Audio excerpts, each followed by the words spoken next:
আমি আপনাদের সামনে কোরআনে কারিমের দুইটা আয়াত পড়েছি। এই দুইটা আয়াত যেই সূরার মধ্যে থেকে পড়েছি, এই সূরার নাম হলো সূরা ফুরকান। সূরার নাম কি? ফুরকান। ফুরকান হচ্ছে কোরআন শরীফের আর এক নাম। কোরআনের আর এক নাম হচ্ছে ফুরকান। কোরআনের আরেকটি নাম আছে কেতাব। কি নাম? কেতাবুন। যালিকাল কিতাবু, কি আছে না কেতাব? যালিকাল কিতাবু লা রাইবা ফীহ।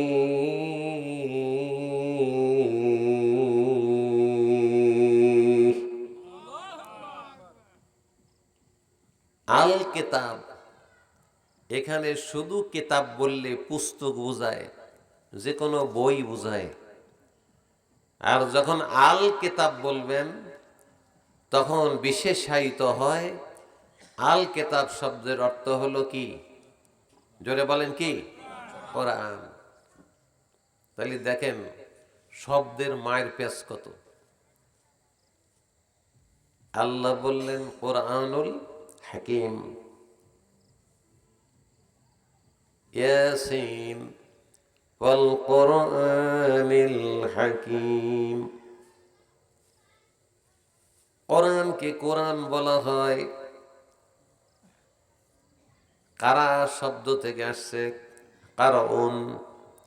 কারউন শব্দের অর্থ হলো তেলাওয়াত করা। যেই কিতাব বেশি বেশি তেলাওয়াত করা হয় ওই কিতাবের নাম আল্লাহ দিয়েছেন কোরআনুল হাকিম।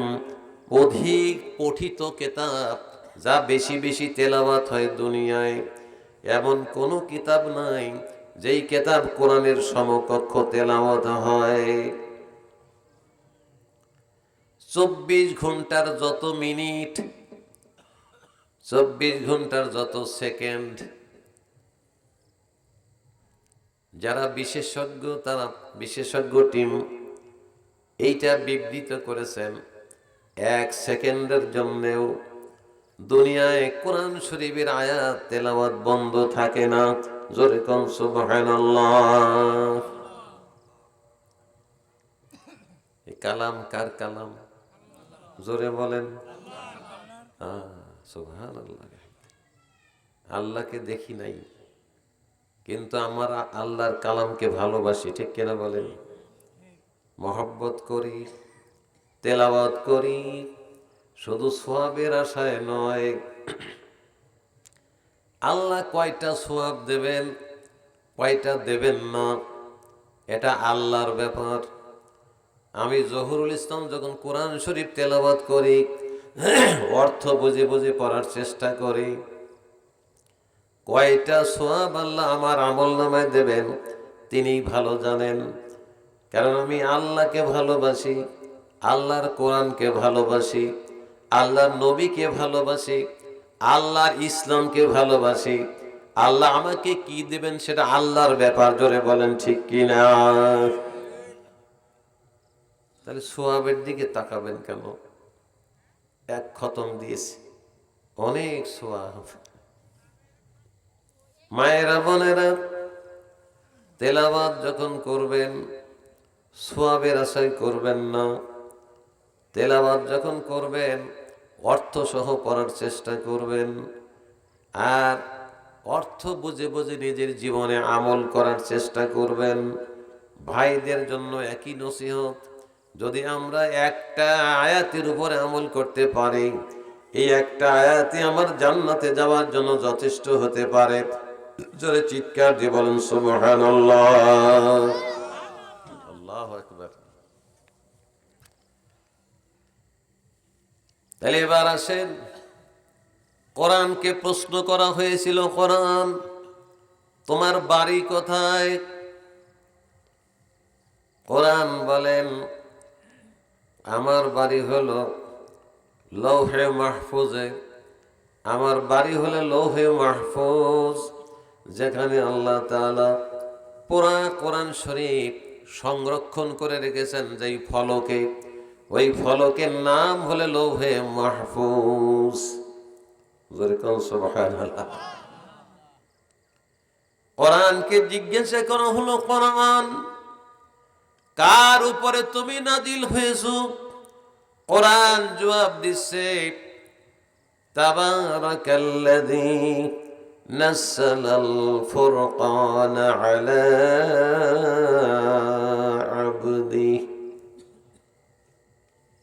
যে আমি নাজিল হয়েছি আল্লাহর এক গোলামের উপরে। এই জমির হচ্ছে মুহাম্মদুর রাসূলুল্লাহ সাল্লাল্লাহু আলাইহি ওয়াসাল্লামের প্রতি। এ কোরআন বিশ্ব নবীর উপরে নাজিল হয়েছে, তিনি আবার তালি কত বড় মানুষ।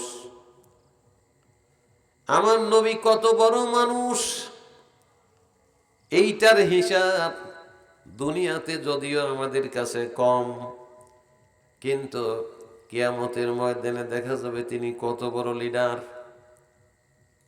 কিয়ামতের ময়দানে সব নবী এবং রসুল যখন ত্রাহি ত্রাহি ভাব হবে, সব নবীরাও পেরেশান হয়ে যাবে, একমাত্র নবী বিশ্ব নবী মুহাম্মদুর রাসূলুল্লাহ তিনি পেরেশান হবেন না।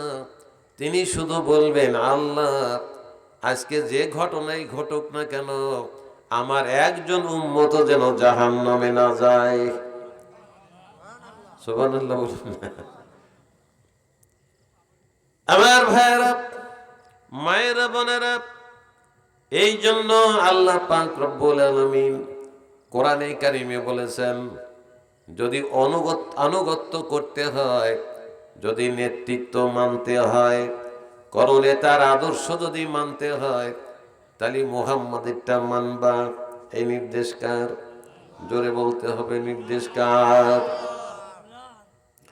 قل إن كنتم تحبون الله فاتبعوني يحببكم الله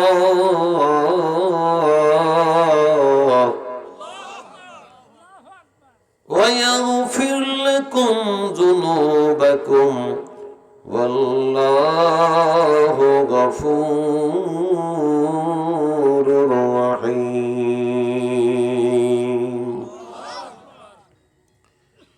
ও নবী, আপনি বলে দেন, কন্দপুরবাসীকে বলে দেন, রামচন্দ্রপুরবাসীকে বলে দেন, যদি তোমরা আল্লাহকে ভালোবাসো তাহলে আমি মুহাম্মদকে অনুসরণ করো। তাহলে মুহাম্মদ সাল্লাল্লাহু আলাইহি ওয়াসাল্লামকে অনুসরণ করা ছাড়া মুসলমানদের কোনো গতি নাই। বলবেন হুজুর, হিন্দুদের ব্যাপারে কি নির্দেশ? হিন্দুদের জন্য একই নির্দেশ, আলাদা কোনো নির্দেশনা নাই। কারণ কোরআন শুধু ডালেম মোল্লার জন্য আসে নাই, কোরআন হরিপদর জন্য এসেছিল, কোরআন মিস্টার জোসেফের জন্য এসেছিল। কোরআন কোন একক গোষ্ঠীর জন্য আল্লাহ নাজিল করে নাই। কোরআন শরীফের ব্যাপারে আল্লাহ পাক রব্বুল আলামিন সূরা আল বাকারার 185 নম্বর আয়াতের মধ্যে ইরশাদ করেন, শাহরু রমাদানাল্লাযী উনজিলা ফীহিল কুরআন হুদাল লিন-নাসি ওয়া বায়্যিনাতিন মিনাল হুদা ওয়াল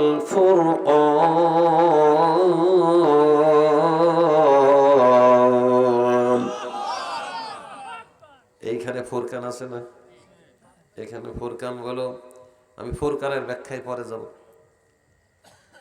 আল্লাহ পাক রব্বুল আলামিন বলেন, কোরআন আমি তোমাকে রমজানে নাজিল করেছি মানব জাতির হেদায়েতের জন্য। মানব জাতিকে হেদায়েত দিতে চাই, রাস্তা দেখাতে চাই। মানব জাতি কারা? হিন্দু, খ্রিস্টান, বৌদ্ধ, ইহুদি, নাসারা, মুসলমান সব মিলে হলো মানব জাতি। এই মানব জাতির হেদায়েত দেখার রাস্তা দেখানোর জন্য কোরআন পাঠালাম। একমাত্র জাতি মুসলমান, একমাত্র জাতির নাম হলো ইমানদার। আমরা ছাড়া কেউ কোরআন মানল না, কেউ কোরআন শরীফ গ্রহণ করে নাই। ঠিক কিনা বলেন? আসতে বলতেছেন কেন? লোক তো বাড়তেইছে। ভয়ের কারণ কি? ভয় নাই, ভয় নাই, লোক তো বাড়তেইছে। আলহামদুলিল্লাহ কোন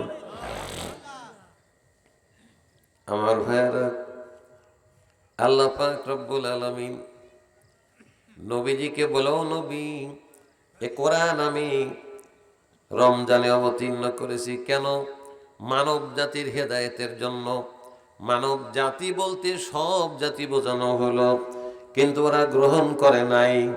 গ্রহণ যারা করলো কোরআন, তারা হলো মুসলমান। জোরে কোন সুবহানাল্লাহ। তাহলে আমরা সৌভাগ্যবান জাতি।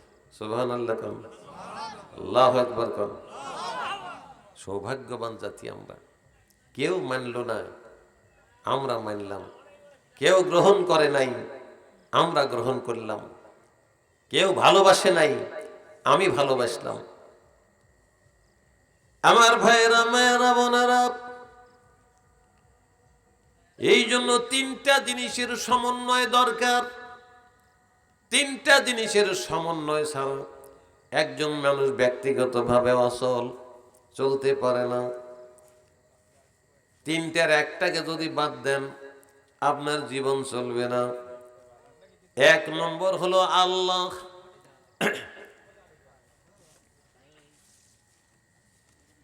এক নম্বর হলো আল্লাহ। আল্লাহকে ভালোবাসা লাগবে। কাকে ভালোবাসা লাগবে? জোরে বলেন। আল্লাহকে ভালোবাসা লাগবে। কিন্তু আমাদের দেশের সুন্নিরা শুধু বলে যে রসুলকে ভালোবাসলেই চলবে, বলে না ওরা।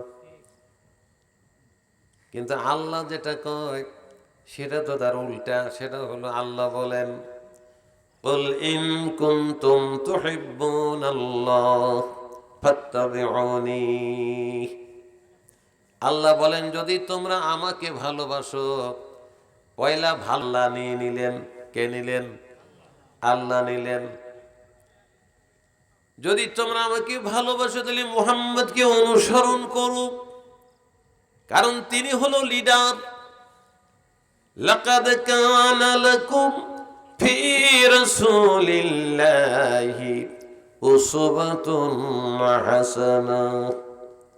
আল্লাহ বলেন, ও ঈমানদারেরা, তোমাদের জন্য মুহাম্মাদের জীবনের মধ্যে রয়েছে উত্তম আদর্শ। সুবহানাল্লাহ। আদর্শ যদি খুঁজতে হয়, তাহলে মুহাম্মাদের জীবনে খুঁজতে হবে। আমরা অমুকের আদর্শের সৈনিক নাকি? হ্যাঁ, এটা স্লোগান। হ্যাঁ, আমি বললাম না, ডালেম মোল্লা করছে। আমরা অমুকের আদর্শের সৈনিক, আমরা অমুকের আদর্শের সৈনিক। এইসব স্লোগানেরও জবাব কোরআন শরীফে দেওয়া আছে। জোরে বলেন ঠিক কিনা? কোথায় বলা আছে?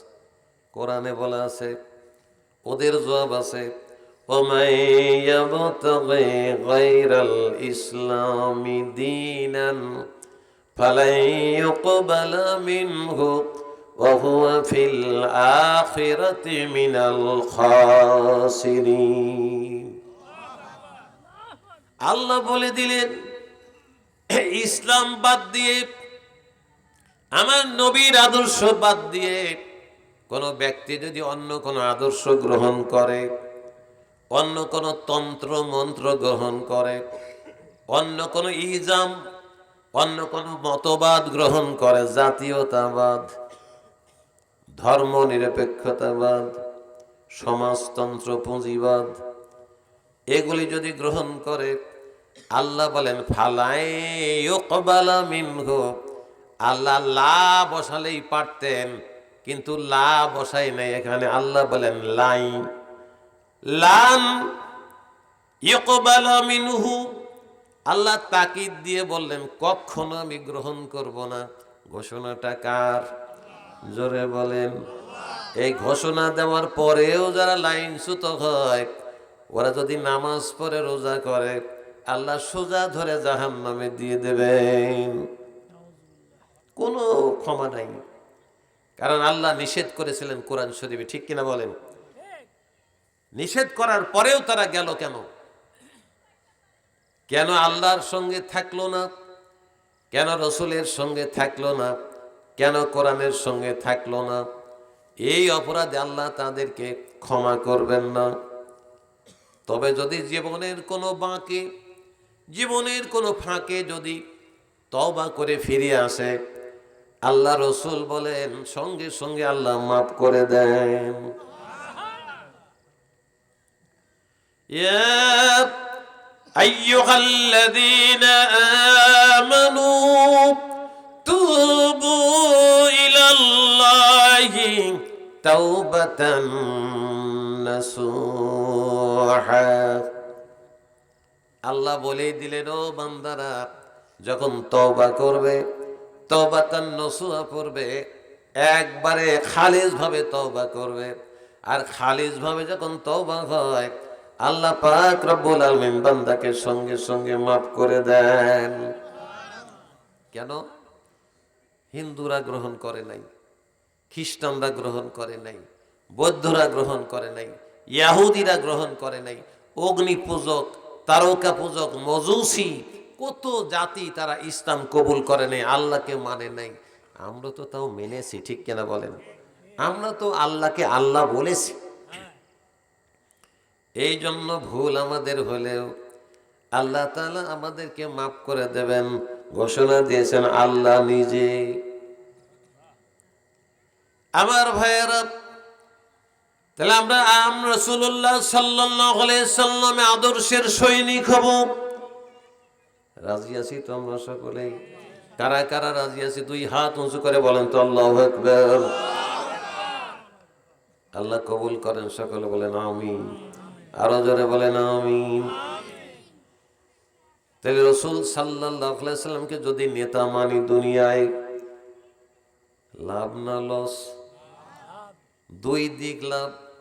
একটা হলো দুনিয়ায় সঠিক নেতৃত্ব পেলাম, যার জীবনে একটা মিথ্যা কথাও বলেন নাই।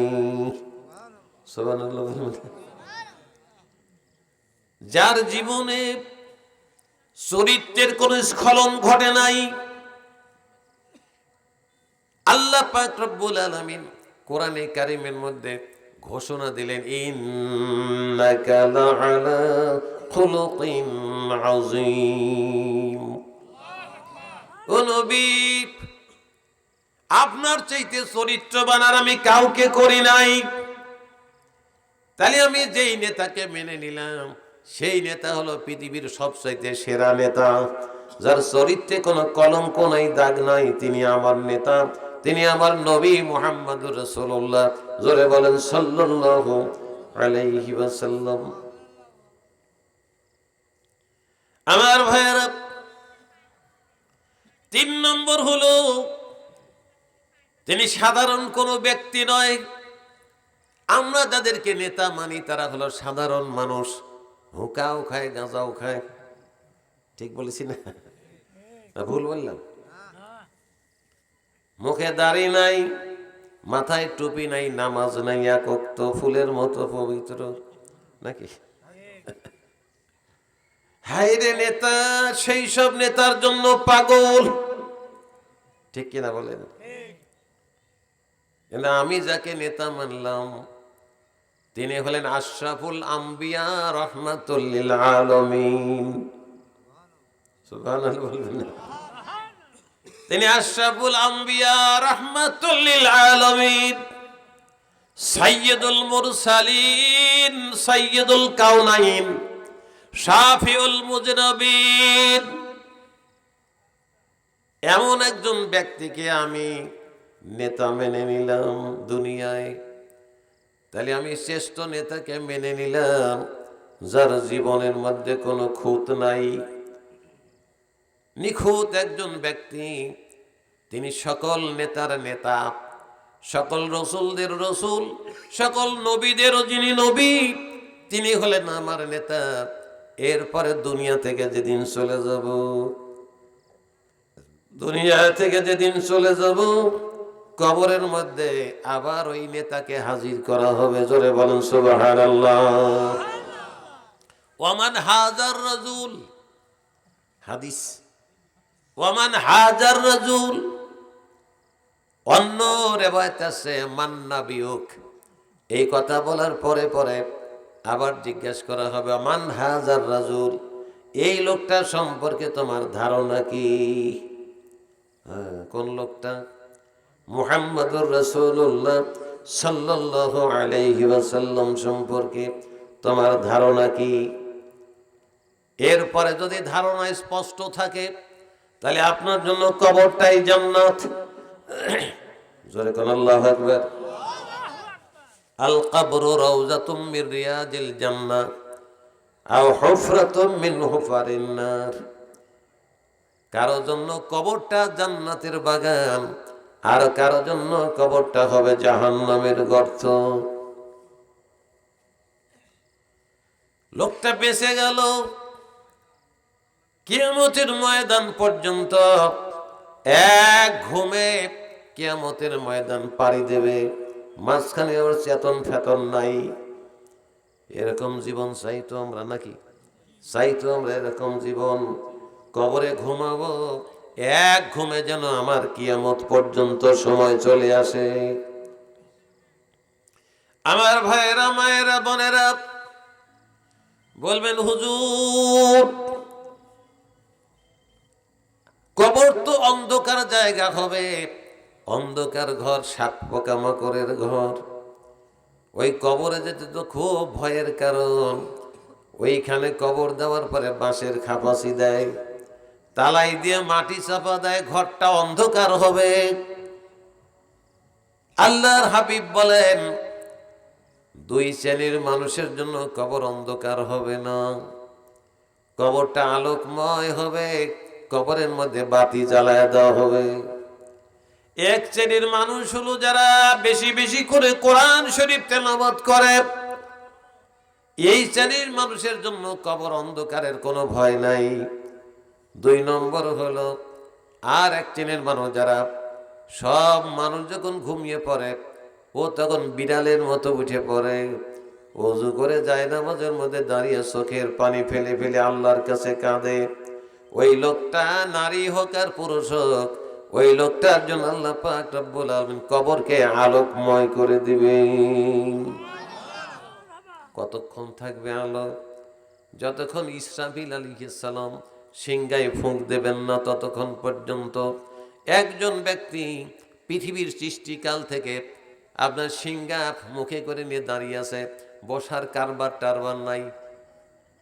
এটা কি আদৌ সম্ভব? আদৌ সম্ভব? সম্ভব। অর্ডার দিয়েছেন কে? জোরে বলেন। আল্লাহ অর্ডার দিয়েছেন, এই অর্ডার তিনি ভায়োলেশন করবেন না। একবারে সোজা সাপটা দাঁড়িয়ে, তাও বাঁশিটা হাতের মধ্যে নিয়ে ঠেস দিয়ে দাঁড়ায় নাই, বাঁশিটা মুখের মধ্যে নিয়েই দাঁড়িয়ে আছি। কখন আমার রব, কখন আমার মুনিব আমার হুকুম করবেন তুমি সিংহায় ফুঁক দিয়ে দাও। আমি যদি দিতে দেরি করি তাহলে হুকুম পালন ব্যর্থ হব আমি, হুকুম পালনে ব্যর্থ হব আমি। এই জন্য ইসরাফিল আলাইহিস সালাম সিংহাটা মুখের মধ্যে ধরে নিয়ে দাঁড়িয়েছেন, যেন আল্লাহর হুকুমের বরখেলাপ না হয়। তাহলে আমরা কি নামাজ আজান পরে এক সময়, নামাজ পড়ে আর এক সময়, ঠিক কিনা বলেন? আমার ভাইয়েরা, মায়েরা, বোনেরা, মায়েরা বলবেন হুজুর আমাদের তো আরো বিপদ, কারণ স্বামীর সংসার ঠিক করে তারপরে নামাজ পড়া লাগে। ও মায়েরা, আপনাদের জন্য মাসলা সহজ করে দেই, শোনেন। নামাজের যদি ওয়াক্ত হয়ে যায়, জোহরের নামাজের ওয়াক্ত, শরীর যদি পাক থাকে তাহলে গোসল মোসল দরকার নাই, গায়ে ময়লা টয়লা থাকে ঝাড়িয়ে ঝরে নিয়ে অজুখানায় ঢুকে পড়েন, অজু করে নিয়ে ওই শরীর নিয়েই বিনা গোসলে আপনি নামাজটা সেরে নেবেন। তারপরে কাজকর্ম করে যখন সুযোগ পাবেন তখন গোসলটা সেরে নেবেন। গোসল করার জন্য নামাজ নষ্ট করে সময় ব্যয় করবেন না। আমার রাসূল বলেন, যেই কাজ, তিনটি কাজ যদি কোনো মেয়েরা করে তারা জান্নাতের যে কোনো দরজা দিয়ে ঢুকে পড়তে পারবে। সাহাবারা বলেন, ইয়া রাসূলুল্লাহ, ইয়া হাবিবাল্লাহ, ওই সকল মেয়েরা কারা? আল্লাহ রসুল বললেন, যারা ওয়াক্ত মতো নামাজ পড়ে, সঠিক সময়ে নামাজ আদায় করে, 2 নম্বর সঠিকভাবে রোজা পালন করে, 3 নম্বর হলো স্বামীর খেদমত করে। কয়টা হলো? 3টা ইবাদত। স্বামীর খেদমত করা অনেক বড় ইবাদত মেয়েদের কাছে। যেই মেয়ে স্বামীর খেদমত ঠিক মতো করতে পারলো, স্বামী সার্টিফিকেট দিল, আমার স্ত্রী ভালো স্ত্রী, আমার বউ ভালো বউ, ওই বউটা জান্নাতে যাবে। আবার যখন কারো স্ত্রী সাক্ষী দেয়, আমার স্বামী সবচাইতে ভালো স্বামী, আল্লাহ রসুল বলেন, এই লোকটা জান্নাতি। তাহলে স্বামী এবং স্ত্রীর মধ্যে সম্পর্ক মধুর হওয়া লাগবে। কিন্তু আমাদের দেশে কন্দবপুরে, রামচন্দ্রপুরে বউকে আমরা গালি দেই, কি কয় কোন দেখি একজন, কে বউয়ের বোনকে আমরা কি কয় গালি, বউ কি কই, ওই নাম এই নামে নিয়ে আসি, ঠিক কেনা বলেন? খবরদার খবরদার, বউকে যদি আপনি শালি বলে গালি দেন, তাহলে আপনি ওই স্ত্রী লোকটার স্বামী, আপনি কি ভালো মানুষ? কথা কি বুঝে শুনে করবেন? আপনি যদি বউকে হারামজাদি বলেন, তাহলে আপনি হারামজাদির স্বামী, কথা ঠিক না বলেন? আপনি যদি বউকে খারাপ ভাষায় গালি দেন, তাহলে আপনি ওই খারাপ ভাষা বলার স্বামী, কোনো সন্দেহ নাই। আপনি কিন্তু বাঁচতে পারলেন না। এই জন্য নিজের স্ত্রীর সঙ্গে ভালো সম্পর্ক রাখবেন। বলবেন, হুজুর খালি ডিস্টার্ব করে। আপনি কি ডিস্টার্ব করেন না? আপনিও তো ডিস্টার্ব করেন। স্বামী হয়ে আপনার সব মাপ, কিন্তু স্ত্রীর জন্য সব আপনার অপরাধ। তা যেন না হয়। আল্লাহ পাক রব্বুল আলামিন এই ব্যাপারে কি কিছুই কয় নাই কোরআন শরীফে? বলে নাই? কি বলেছেন? হুন্না লিবাসুল লাকুম ওয়া আনতুম লিবাসুল লাহুন্না। আল্লাহ বলেন, তারা হলো তোমাদের ইজ্জতের পোশাক, আর তোমরা হলো তাদের ইজ্জতের পোশাক। কোন নারী ছাড়া পুরুষ চলতে পারে না, কোন পুরুষ নারী ছাড়া চলতে পারে না। তাহলে পরিপূরক ঘোষণা দিলেন কে? জোরে বলেন। নাই কি কোরআন শরীফে? তাই আগে কোন, যা চাইবেন কোরআন তাই জবাব দেবে। আপনার কোন সমস্যা তাই বলেন। এই জন্য আমি 3টে কথা বলেছি, মনে রাখা লাগবে। একটা হলো ভালোবাসা লাগবে কাকে? জোরে বলেন কাকে? তাহলে আল্লাহকে যদি ভালোবাসি, কেমন ভালোবাসবো? অন্তর দিয়ে না, জীবনের চাইতেও বেশি, জীবনের চাইতেও বেশি আল্লাহকে ভালোবাসবো। আল্লাহর হুকুম পালন করে চলবো, কারণ আমি আল্লাহকে ভালোবাসি। আমি আল্লাহকে ভালোবাসার কারণে আল্লাহ তাআলা যত বিধি বিধান কোরআনে দান করেছেন, যত আইন দিয়েছেন, যত নিয়ম কানুন আদেশ জারি করেছেন, আমি সব কিছু মানে চলবো যখন, তখন প্রমাণ দিতে পারবো আমি আল্লাহকে ভালোবাসি। ঠিক কিনা বলেন?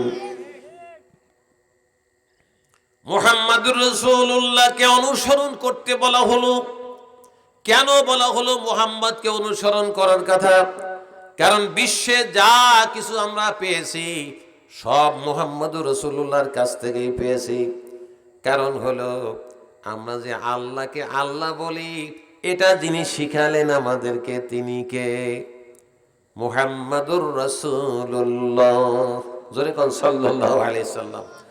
তিনি আমাদেরকে শিখিয়েছেন যে এই সব পাথর মাথর এইগুলি আল্লাহ না, এইসব সূর্য বুর্জ, বড় গাছপালা, নদী নালা, এগুলি আল্লাহ না, খোদা না।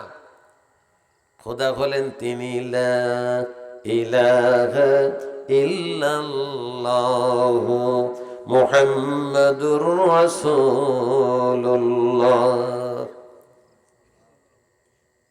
আমার ভাইয়েরা, রসুল আমাদেরকে শিখালেন এই সকল কিছু যিনি সৃষ্টি করেছেন, এই আসমান যিনি সৃষ্টি করেছেন, এই জমিন যিনি সৃষ্টি করেছেন, আমাদেরকেও যিনি সৃষ্টি করেছেন, তিনি হলেন আমাদের আল্লাহ।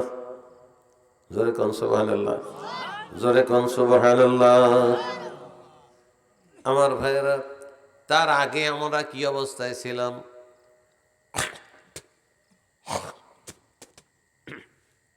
পোকা গেছে ভিতরে, পানি দাও। আমার ভাইয়েরা, কথা মনোযোগ দিয়ে শোনা লাগবে, কারণ চুম্বক কথা, লম্বা কথা বলার সুযোগ নাই।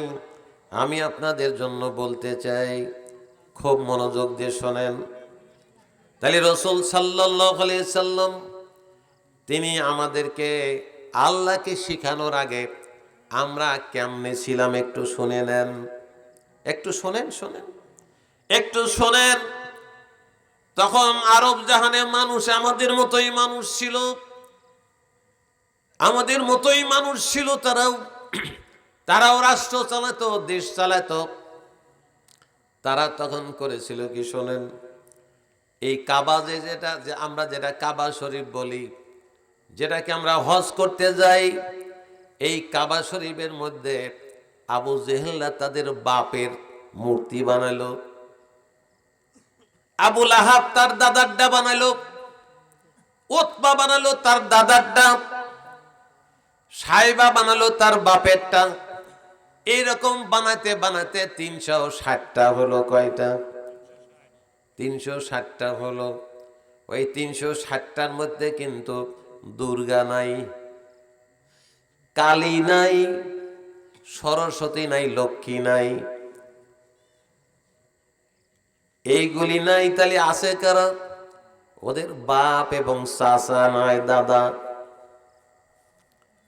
এইটার কাছে তারা গিয়ে পূজা করত, ভেট দিত, তাদের কাছে চাইতো, নিজেদের অভাব অনটন নিয়ে বিপদগ্রস্ত হলে তাদের কাছে গিয়ে চাইতো ওরা।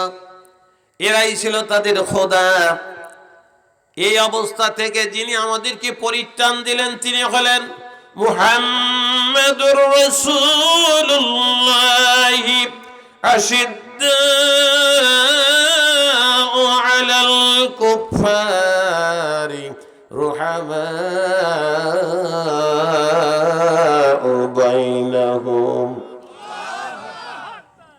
যিনি বাঁচালেন তিনি হলেন মুহাম্মাদুর রাসূলুল্লাহ। তিনি আমাদেরকে বললেন এগুলি আল্লাহ নয়, এগুলি হচ্ছে খড়কুটা আবর্জনা, এগুলির কোনো শক্তি নাই, পাওয়ার নাই। পাওয়ার যার আছে তিনি হলেন মহান রব, তিনি হলেন আমাদের কি? আল্লাহ। তাই তিনি সাহাবীদের সাথে করে নিয়ে লাঠি একটা হাতে নিলেন, কোরআন শরীফের আয়াত পড়লেন, কুল জাআল হাক্কু ওয়া যাহাকাল বাতিল ইন্নাল বাতিলা কানা যাহুকা। ঠোকা মারে, ভেঙে সঙ্গে সঙ্গে মাটির সঙ্গে ঘুরে যায়। 360টা শেষ, রাসূল শেষ করে দিলেন। আমি আপনাদের কাছে আজকে প্রশ্ন করব, আমাদের মধ্যে কোন দোষ ঢুকে পড়ল? 1500 বছর পরে এসে আবু জেহেলদের মতো আমরা আবার নতুন করে শুরু করে দিলাম। ঠিক কিনা বলেন? কোন অপরাধ আমাদের মধ্যে চেপে বসলো? কোন শয়তানের রাজিম আমাদের মধ্যে চেপে বসলো? ওরা বানালো 360টা, আর এরা বানালো 10,000। কয়টা? এরা বানালো 10,000। ওরা কাবার মধ্যে রেখেল ঘরের মধ্যে, আর এরা রাস্তার মোড়ে মোড়ে। জোরে বলেন ঠিক কিনা? ওরা বানালো ব্যক্তিগতভাবে খরচ করে, আর এরা রাষ্ট্রের খরচ করলো 6,000 কোটি টাকা। কত? 6,000 কোটি টাকা। আমি এবার আপনাদের কাছে প্রশ্ন করতে চাই, আবু জেহেলরা যদি ভুল পথে থাকে, এইটা যারা বানালো তারা কি সঠিক পথে? যদি কেউ সেই দল অনুসরণ করে, যদি কেউ সেই দল সমর্থন করে, তাহলে কি মুহাম্মদের দলের লোক না আবুল আহাবের দলের লোক? তারা যদি নামাজ পড়ে, তারা যদি রোজা করে, বলুন তো দেখি মানদণ্ডে মাপ কাঠিতে ওরা আবু জেহেলের গোষ্ঠীর লোক কিনা? যদি তাই হয়, এতদিন যারা এই দল করেছেন, আমি তাদের হাতে ধরে বলবো, পায়ে ধরে বলবো, আপনার নামাজ শেষ, আপনার রোজা শেষ, আপনার হজ শেষ। তাহলে বলবেন হুজুর কি করা লাগবে? তাহলে তওবা। কি করা লাগবে? তওবা। তওবা করে ফেরত আসা লাগবে। তওবা শব্দের অর্থ হলো ফিরে আসা, গোনা থেকে ফিরে আসা। ভুল হয়ে গেছে, আর করব না, ফিরে আসব। এই জন্য তাদের জন্য নসিহত হলো ফিরে আসা লাগবে। তাহলে 1 নম্বর কাজ হচ্ছে মুহাম্মদুর রাসূলুল্লাহর আল্লাহ সম্পর্কে আমাদের কোনো ধারণাই ছিল না। আল্লাহ তাআলা আমাদেরকে আল্লাহ সম্পর্কে ধারণা যিনি দিয়েছেন, তিনি হলেন মুহাম্মদুর রাসূলুল্লাহ। জোরে বলেন সাল্লাল্লাহু আলাইহি ওয়াসাল্লাম। তা আমাদের মধ্যে ধারণা যে রাসূল আসছে, ইয়া নবী সালাম আলাইকা, নাকি? আরে বাপরে, সুফি সাহেব, কোরআন জানা নাই, হাদিস জানা নাই। রসুল মিলাদ পড়ানোর জন্য আমাদেরকে দুনিয়ায় আমরা নেতৃত্ব দেয় নাই। রসুল এসেছিল কিছু কর্মসূচি নিয়ে, যেই কর্মসূচি আল্লাহ তাআলা কোরআনে দিয়েছেন।